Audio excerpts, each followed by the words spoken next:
بسم اللہ الرحمن الرحیم۔ سوالات۔ اشیاء ذیل میں سمجھو کہ کون کلی کس کے لیے ذاتی ہے و عرضی ہے۔ تو آپ نے دیکھنا ہے کہ مندرجہ ذیل یہ جو کلیات ہے یہ کس کے لیے کلی ذاتی ہے اور کس کے لیے کلی عارضی ہے۔ تو کلی ذاتی آپ نے پڑھ لیا کہ کلی ذاتی وہ ہے جو اپنی جزیات کی پوری حقیقت ہو، یا پوری حقیقت نہ ہو تو اس کا ایک جز ہو، اور کلی عارضی وہ ہے جو اپنی جزیات کی نہ پوری حقیقت ہو اور نہ اس کا ایک جز ہو۔ تو یوں سمجھو کہ کلی ذاتی وہ بنیادی وصف ہے جس پر چیز کی بنیاد ہوتی، اگر ہے تو چیز چیز ہے، اور اگر وہ وصف نہیں ہے تو چیز چیز نہ رہے گی۔ تو کلی ذاتی یہ وہ ہے، یعنی یہ چیز کی پوری حقیقت ہوتی ہے یا اس کا ایک جز ہوتا ہے۔ تو کلی ذاتی وہ بنیادی وصف ہے جس پر چیز کی بنیاد ہوتی، اگر ہے تو چیز چیز ہے، اگر وہ نہیں ہے کلی عارضی ہے، کلی عارضی ہے تو اس پر چیز کی بنیاد نہیں ہوتی، پھر بھی چیز چیز رہے گی اگر کلی عارضی ہے، ذاتی نہیں ہے۔ تو کلی ذاتی تو ہے، یہ چیز کی بنیادی وصف ہے، اور کلی عارضی ایسا نہیں ہے۔ تو ابھی آپ نے خود غور کرنا ہے۔ اب ہم سوالات حل کرتے ہیں۔ سوالات۔ جسم نامی درخت انار کے لیے، جسم نامی درخت انار کے لیے، یوں سمجھو یہ پہلی چیز دوسری چیز کے لیے کیا ہے، یوں سمجھو۔ اب دیکھو جسم نامی درخت انار کے لیے یہ کیا ہے، یہ جسم نامی یہ کلی ذاتی ہے درخت انار، انار کے درخت کے لیے۔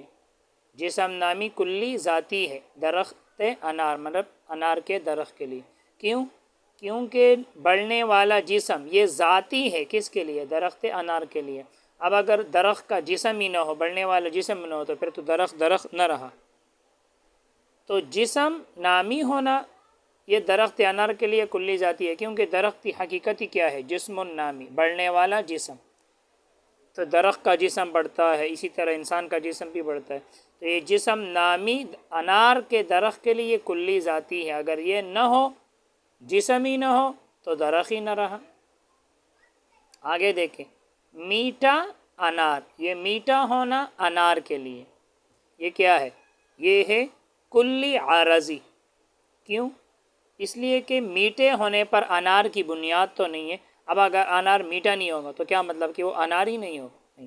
تو میٹھا ہونا، آپ مجھے بتاؤ یہ کلی ہے یا نہیں، میٹھا کلی ہے۔ کیوں؟ اس میں شرکت ہو رہا ہے، کیونکہ میٹھا ہونا اس میں شرکت ہو رہی ہے مفہوم کے اعتبار سے، ذہن مفہوم، کلی کس کا نام ہے، مفہوم کا نام ہے، تو اس میں شرکت ہو رہا ہے، کیونکہ صرف انار تو میٹھا نہیں ہوتا، بہت ساری چیزیں ہیں، تو اس میں شرکت ہو رہی ہے۔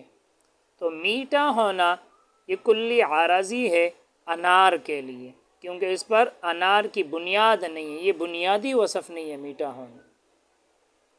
آگے دیکھیں، سرخ انار، سرخ ہونا انار کے لیے یہ بھی کیا ہے، کلی عارضی۔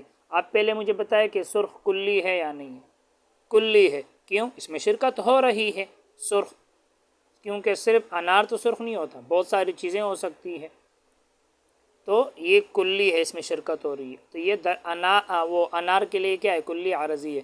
کیوں؟ اس لیے کہ انار کی بنیاد سرخ ہونے پر تو نہیں ہے، اگر انار سرخ نہیں ہے تو کیا مطلب وہ انار ہی نہیں ہوگا، تو انار کی بنیاد سرخ ہونے پر نہیں ہے۔ حیوان ہونا فرس کے لیے، فرس گھوڑے کو کہتے، تو حیوان ہونا یہ گھوڑے کے لیے کیا ہے، کلی ذاتی ہے، کلی ذاتی۔ کیوں کلی ذاتی کس کو کہتے ہیں، جو اپنی جزیات کی پوری حقیقت ہو، یا پوری حقیقت تو نہ ہو لیکن اس کا ایک جز ہو، تو یہ حیوان ہو یا حیوان ہونا، تو یہ حیوان ہونا یہ فرس کے لیے کیا ہے، کلی ذاتی ہے، کیونکہ یہ حقیقت کا ایک جز ہے۔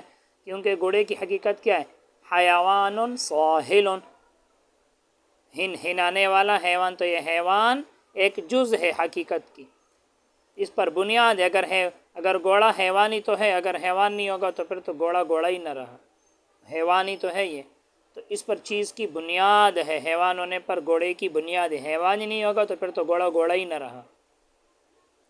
آگے دیکھیں قوی، قوی کا مطلب طاقتور ہونا گھوڑے کے لیے، یہ کیا ہے؟ آپ مجھے پہلے یہ بتاؤ کہ قوی یہ کلی ہے یا نہیں؟ کلی ہے کیونکہ اس میں شرکت ہو رہی ہے۔ قوی کا مطلب طاقتور، مضبوط، تو صرف گھوڑا تو نہیں ہوتا، اور بھی چیزیں ہوتی ہیں، تو لہٰذا یہ کیا ہے؟ کلی عارضی ہے، کیونکہ طاقتور ہونے پر گھوڑے کی بنیاد نہیں ہے۔ گھوڑے کی حقیقت کیا ہے؟ حیوان سواہل، تو قوی ہونا نہ یہ گھوڑے کی قوی ہونا نہ گھوڑے کی حقیقت ہے، نہ حقیقت کا ایک جز ہے، تو یہ قوی ہونا کلی عارضی ہے گھوڑے کے لیے۔ آگے دیکھیں کشادہ مسجد، کشادہ ہونا یعنی وسیع ہونا، کشادہ یہ کیا ہے؟ کلی عارضی ہے مسجد کے لیے، کیونکہ اس پر مسجد کی بنیاد نہیں ہے۔ کیا اگر مسجد کشادہ نہیں ہے، تنگ ہے، تو کیا مانا کہ وہ مسجد ہی نہیں ہوگا؟ تو اس پر مسجد کی بنیاد نہیں ہے۔ کشادہ ہونا یہ مسجد کے لیے کلی عارضی ہے، کلی ہے نا، کیونکہ اس میں شرکت ہو رہی ہے، کیونکہ صرف مسجد تو کشادہ نہیں ہوتا، اور بھی چیزیں ہو سکتی۔ جسم ہونا پتھر کے لیے، یہ کیا ہے؟ کلی ذاتی ہے، کیونکہ پتھر کی بنیاد جسم پر ہے۔ اگر پتھر کا جسم ہی نہ ہو تو پھر تو پتھر پتھر نہ رہا، تو جسم ہونے پر پتھر کی بنیاد ہے، تو لہٰذا جسم یہ کلی ذاتی ہے پتھر کے لیے۔ اور آپ مجھے بتاؤ جسم کلی ہے یا نہیں ہے؟ کلی ہے، کیونکہ اس میں شرکت ہو رہی ہے، کیونکہ جسم صرف پتھر کے نہیں ہے، بہت ساری چیزوں کا جسم ہے، کتاب کا، دیوار کا، دروازے کا، کرسی کا، جتنی بھی چیزیں سب کا جسم ہے، تو یہ کلی ہے، اس میں شرکت ہو رہی ہے، تو یہ کلی ذاتی ہے پتھر کے لیے۔ آگے سخت پتھر، سخت ہونا پتھر کے لیے کلی عارضی ہے، کیوں؟ کیونکہ سخت ہونے پر پتھر کی بنیاد نہیں ہے۔ بعض پتھر نرم ہوتی ہے، بعض سخت ہوتی ہے، تو سخت ہونا پتھر کے لیے یہ کلی عارضی ہے، ذاتی نہیں ہے، اس پر پتھر کی بنیاد نہیں ہے۔ آگے دیکھیں لوہا چاقو، لوہے کا ہونا چاقو کے لیے یہ کلی ذاتی ہے، کیونکہ چاقو کی بنیاد ہے لوہے پر۔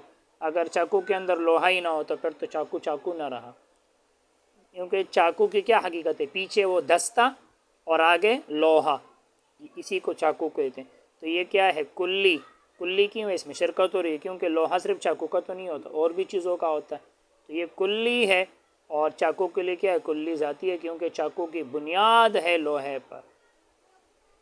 آگے ہے تیز چاقو، تیز چاقو، تو تیز ہونا چاقو کے لیے یہ کلی عارضی ہے، کیونکہ تیز ہونے پر چاقو کی بنیاد نہیں ہے، اگر تیز نہ ہو تو پھر بھی چاقو چاقو رہے گا، تو تیز ہونا کلی عارضی ہے چاقو کے لیے، کلی ہے تیز ہونا، کیونکہ صرف چاقو تیز نہیں ہوتا۔ تلوار کے ساتھ کچھ نہیں لکھا ہے تو اس کے ساتھ بھی کچھ لگا لو، ملا لو، یوں کر لو، چلو لوہا تلوار، اس کے لیے کوئی لوہا نکال دو، تو لوہا تلوار کے لیے کیا ہے؟ کلی ذاتی ہے، تلوار کے لیے لوہے کا ہونا کلی ذاتی ہے، کیونکہ لوہا ہی نہیں ہوگا تو پھر تو تلوار تلوار نہ رہا۔ آگے ہے تیز تلوار، تو تیز ہونا تلوار کے لیے یہ کلی عارضی ہے، کیونکہ تیز ہونے پر تلوار کی بنیاد نہیں ہے، تلوار کی بنیاد تو لوہے پر ہے، تیز ہونے پر نہیں ہے، تو یہ کلی عارضی ہے تیز ہونا تلوار کے لیے۔ مزید تفصیل اور خارجی مثالوں کے لیے اگلے سبق کا انتظار فرمائیں۔ بس آج کے لیے اتنا ہی۔ اللہ تعالی ہم سب کو علم نافع عطا فرمائے۔ السلام علیکم۔